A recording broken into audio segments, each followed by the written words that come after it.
ఈ రోజు పొద్దున్నే చికెన్ కోసం అని చెప్పి చికెన్ సెంటర్ దగ్గరికి అయితే వచ్చాను. చికెన్ కొట్టించుకుంటూ ఉండగా నాకు ఒక ఫోన్ అయితే వచ్చింది. నేను ఫోన్ లిఫ్ట్ చేయగానే అన్న మీకు పార్సల్ అయితే వచ్చింది, నేను బస్ స్టాండ్ లో ఉన్నాను, వచ్చి తీసుకోండి అన్నాడు. నేను అడిగాను ఆల్రెడీ పే చేశారా లేదంటే క్యాష్ ఆన్ డెలివరీ పెట్టారా అని. లేదన్నా ఆల్రెడీ పే చేశారు, వచ్చి తీసుకుని వెళ్ళడమే అన్నాడు. అసలు నేను ఏం ఆర్డర్ చేయలేదు, ఎవరు ఆర్డర్ చేశారా అని చూస్తే మా తమ్ముడు అయితే ఆర్డర్ చేశాడంట. ఇప్పుడు సమ్మర్ హాలిడేస్ అయిపోయాయి కదా, వాళ్ళ కాలేజీలు అయితే ఓపెన్ అయ్యాయి, అందుకనేసి కొత్త బ్యాగ్ అయితే ఆర్డర్ పెట్టుకున్నాడు. వీడు ఆర్డర్ పెట్టిన బ్యాగ్ పేరు వచ్చి సఫారీ అంట.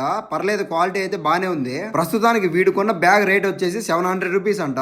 నేను కొన్నప్పుడు అయితే కేవలం 350-400కి బ్యాగ్ కొనేవాడిని. ఇప్పుడు చూడండి ఎంత రేట్లు అయిపోయినాయో. నేను వాడిని అడిగినాను, దీంట్లో 4 బుక్కులు కూడా పట్టా కుదరా, ఎందుకు ఇది ఇంత రేటు, వద్దులే రిటర్న్ పెట్టేసి మంచి బ్యాగ్ తీసుకుందాం అన్నాను. వాడు వచ్చేసి ఇలా అన్నాడు, 4 బుక్కులు పట్టకపోయినా పర్వాలేదు, నాకు చూసే స్టైల్ గా ఉండాలన్నాడు. ఒకప్పుడు బ్యాగ్స్ ఎలా కొనేవాళ్ళంటే ఇది ఎన్ని సంవత్సరాలు వస్తుంది, ఎన్ని బుక్కులు మోయగలదని కొనేవారు. ఇప్పుడు మాత్రం ఎంత స్టైల్ గా ఉంది, ఎంత క్వాలిటీ ఉందని మాత్రం కొంటున్నారు. ఒకవేళ మీకు ఈ బ్యాగ్ కావాలనుకుంటే వీడియో పైన కనిపిస్తున్న లింక్ ను క్లిక్ చేసి కొనుక్కోండి. సరే కానీ ముఖ్యంగా సబ్స్క్రైబ్ చేయడం మాత్రం మర్చిపోవద్దు.